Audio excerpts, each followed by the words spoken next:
Dans One Piece Card Game, après avoir pioché tes 5 premières cartes, tu as le droit, une fois, de tout remettre dans ton deck, de remélanger et de repiocher 5 nouvelles cartes. C'est le mulligan. Mais comment décider si tu dois faire ou pas faire un mulligan? La réponse dans cette vidéo. En gros, garde ta main si tu coches au moins une de ces cases. Tu as un plan tour 1, 2, 3. Donc au moins une carte jouable tôt, ou 2, 3, pour poser du board ou préparer ton moteur. Searcher, stage, etc. Et pas plus d'un gros body à 7+, de coups en main. Tu as une main cohérente avec ton leader.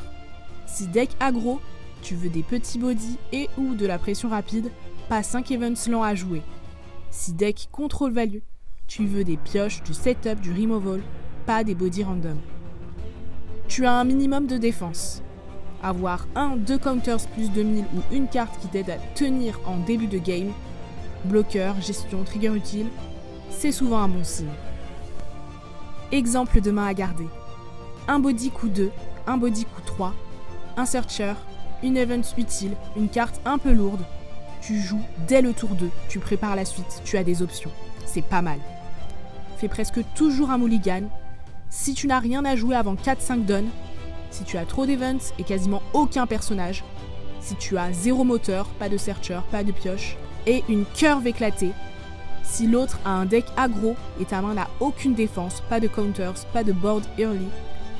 Exemple de main à jeter, 3 cartes coup 7+, 2 events sensibles early.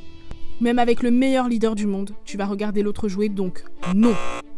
Si tu veux qu'on aille plus loin, dis-le en commentaire. On pourra faire des épisodes main à garder ou mulligan, par leader.